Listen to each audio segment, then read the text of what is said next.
ពីកាមេរ៉ាតលេងកោះការ៉ាំងខេត្តកែប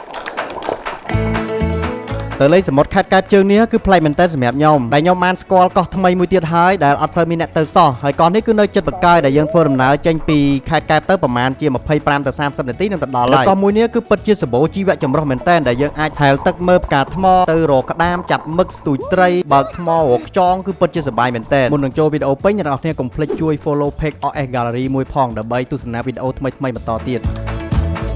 ក៏ដែលខ្ញុំទៅលេងថ្ងៃនេះមានឈ្មោះថាកោះការ៉ាំងហើយទូកដែលយើងជិះហ្នឹងគឺយើងត្រូវជិះពីផែកោះសាយទៅហើយខ្ញុំនឹងដាក់លេខទូរស័ព្ទសម្រាប់កក់ទូកដើម្បីឲ្យអ្នកទាំងអស់គ្នាងាយស្រួលក្នុងការទៅលេងអញ្ចឹងកោះនេះដែរបើយើងមើលពីផ្សារក្តាមទៅគឺចិត្តមែនតើបងប្អូនគ្រាន់ថាខ្ញុំ search មើលវីដេអូដែរប៉ុន្តែអត់ឃើញមានអ្នកធ្វើវីដេអូអំពីកោះនេះសោះហើយចំពោះការជិះទូកវិញប្រហែលជា25ទៅ30នាទីហើយនឹងមកដល់កោះនេះហើយ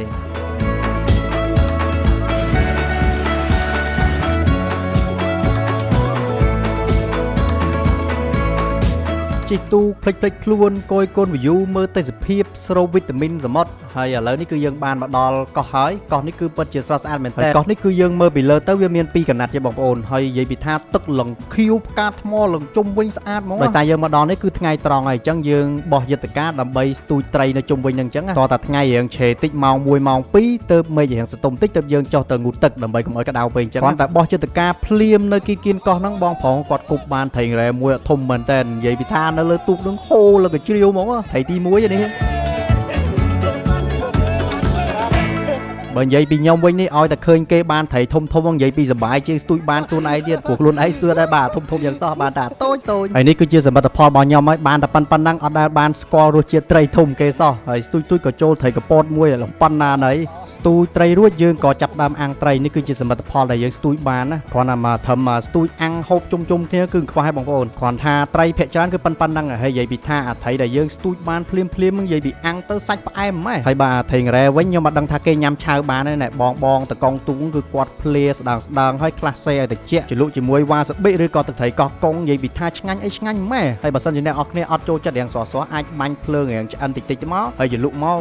ខ្ញុំមកគ្រាន់តែមើលវីដេអូឲ្យបញ្ចូលសលេងគឺលេបទឹកមាត់ទៀតណាបរិយាកាសហ្នឹងអែមហ្មងចំពោះត្រីដែលយើងរកបានស្រស់យកមកស្ងោរជ្រូកហើយហូបលើទូកនិយាយពីថាហូបបាយអត់ដឹងឆ្អែតហ្មងអារម្មណ៍ពេលយើងញ៉ាំបាយនៅលើទូកក៏អត់ដូចអារម្មណ៍យើងញ៉ាំបាយនៅផ្ទះទេអញ្ចឹងដាក់ថ្ងៃមកនាំគ្នាទៅលេងទូកស្ទួយត្រីក្រោយពីយើងញ៉ាំបាយញ៉ាំអីរួចគឺយើងចុះងូតទឹកមើលផ្កាថ្មហែលទឹកប៉ើងថ្មរកក្តាមនិងដើររកខ្យងហើយនៅនេះនិយាយពីថានៅជុំវិញកោះនិយាយពីថ្លាដូចត្បូងគ្រីស្តាល់អញ្ចឹងខ្ញុំទៅប៉ះអាវងកូនត្រីទួយនិយាយពីថាហែលលងវងបុកយើងហ្មងយូរទៅខ្ញុំចង់ខ្លាចត្រីវិញមែនតើត្រីហែលលង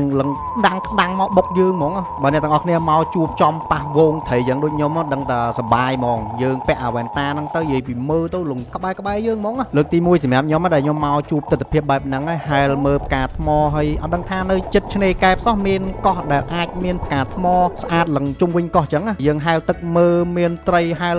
វងអមជាមួយផ្កាថ្មគឺពិតជាស្អាតមែនតើចំពោះបងប្អូនដែលអាសាតាមដានវីដេអូលើ page របស់ខ្ញុំប្រកាសជាដឹងហើយថាខ្ញុំអាសាមកលេងកែបមែនតើប៉ុន្តែអត់ដឹងសោះថានៅចិត្តឆ្នេរកែបដែលសោះហ្នឹងមានកោះដែលមានទឹកថ្លាដូចកញ្ចក់ហើយផ្កាថ្មនៅជុំវិញកោះហ្នឹងហ្មងមកកោះជើងនេះគឺពិតជាប្លែកមែនតើសម្រាប់ខ្ញុំដោយសារយើងបានដើររកក្តាមតាមក្រោមថ្មហើយចាប់មឹកជាមួយនឹងដើររកខ្យងនិយាយរួមទៅគឺសប្បាយខ្លាំងហ្មងណែដើរមើលបងគាត់ចាប់មឹកគាត់មើលឃើញបើខ្ញុំមើលអត់ឃើញទេណែហើយដើរបើកថ្មក្តាមគឺនៅតែក្រោមថ្មបងប្អូនយើងបើកថ្មទៅនឹងឃើញភាគច្រើនគឺមានហ្មងនៅតាមថ្មអាផ្ទាំងយ៉ាងធំហើយនេះគឺជាសមិទ្ធផលដែលយើងរកប្រហែលជា1ម៉ោងបងប្អូនពេញមកអាកដុង30លីត្រអណ្ដែតទឹកហ្នឹងមានខ្យងមានក្តាមមានក្តាមនំប៉័ងក្តាមថ្មក៏មានក្តាមសេះក៏មានដែរគ្រាន់ថាវាអត់សូវធំទេគ្រាន់តែតូចអញ្ចឹងហើយក្តាមដែលយើងរកបានមកភ្លាមស្រស់អញ្ចឹងដាំទឹកស្ងោរជ្រលក់ជាមួយនឹងទឹកត្រីកោះកុងនិយាយពីថាសាច់ផ្អែមហ្មងហើយឥឡូវនេះគឺថ្ងៃរៀងជ្រេដែរហើយយើងក៏រៀបចំត្រឡប់ទៅវិញដើម្បីកុំឲ្យយប់តន់អញ្ចឹងវីដេអូរបស់ខ្ញុំក៏មកដល់ទីបញ្ចប់ហើយដែរបងប្អូនជួបគ្នានៅវីដេអូក្រោយៗទៀត